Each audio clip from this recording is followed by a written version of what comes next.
नमस्कार। Ashwini Rana, founder voice of banking.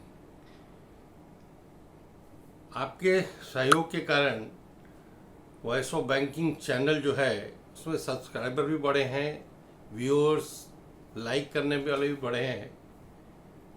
अभी भी आपके सहयोग की आवश्यकता है कि आप अधिक से अधिक चैनल को सब्सक्राइब करें, लाइक करें और शेयर करें, ताकि जो भी मेहनत हम करते हैं उसका लाभ बैंक कर्मचारियों और आम जनता को उनके विषयों की जानकारी देने में उन तक वो जानकारी पहुंच सके। तो आज हम जिस विषय पे बात करने वाले हैं वो है कि सरकार का जो रवैया है बैंक कर्मचारियों के साथ सौतेला व्यवहार क्यों है, भेदभावपूर्ण व्यवहार क्यों है। अभी हम सभी जानते हैं कि सेंट्रल गवर्नमेंट के एम्प्लॉइज के 7th पे कमीशन की रिकमेंडेशन के अनुसार कि जैसे ही उनका डीए 50% से ज़्यादा होगा, उनका ग्रेचुटी की जो लिमिट है वो 20 से 25 लाख हो जाएगी।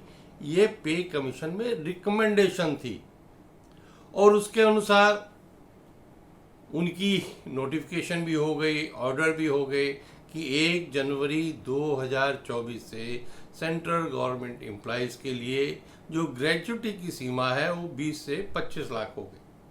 अब ऐसे में बैंक कर्मचारी सोचते हैं कि शायद हमारी भी वो 25 लाख हो गई, लेकिन ऐसा नहीं है।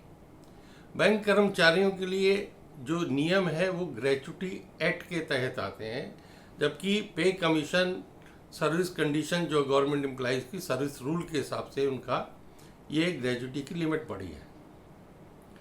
आपको याद होगा कि जब पिछली बार भी 20 लाख रुपए की ग्रेचुटी की सीमा हुई थी तो सेंट्रल गवर्नमेंट एम्प्लॉइज के लिए 2016 में ही वो लागू हो गई थी, लेकिन बैंक कर्मचारियों को 2018 तक इंतजार करना पड़ा था कि सरकार जो है ग्रेचुटी एक्ट में अमेंडमेंट करे। अब बहुत सारे समय में बहुत सारे एक्ट में अमेंडमेंट जो है उसमें होने में समय लगता है, लेकिन उसका एडहॉक या उसकी नोटिफिकेशन सरकार क्यों नहीं करती। तो उस पीरियड में 2016 से 2018 के बीच में जो कर्मचारी अधिकारी रिटायर हुए उनको वो जो बड़ी सीमा थी 10 से 20 लाख हुई थी उसका फायदा नहीं हुआ।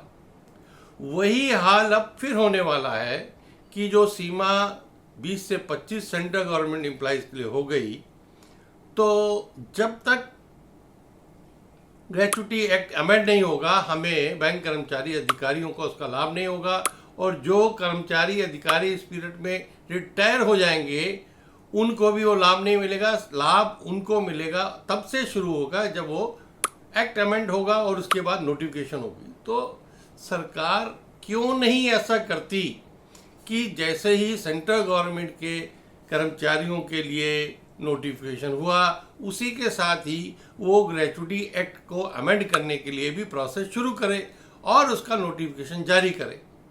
तो हमारा उन सभी ट्रेड यूनियन के मित्रों से अनुरोध हो गया कि वो तुरंत सरकार को पत्र लिखें, आईबीए को लिखें कि ग्रेचुटी एक्ट में भी तुरंत अमेंडमेंट किया जाए, ताकि उसका जो लाभ है वो इस पीरियड में रिटायर होने वाले कर्मचारी अधिकारियों को भी मिल सके, वो उस लाभ से वंचित ना रह जाए।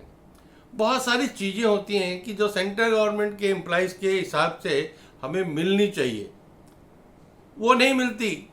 लेकिन एक और विषय अगर आप देखें तो सेंट्रल गवर्नमेंट में क्योंकि 6 महीने के बाद डीए का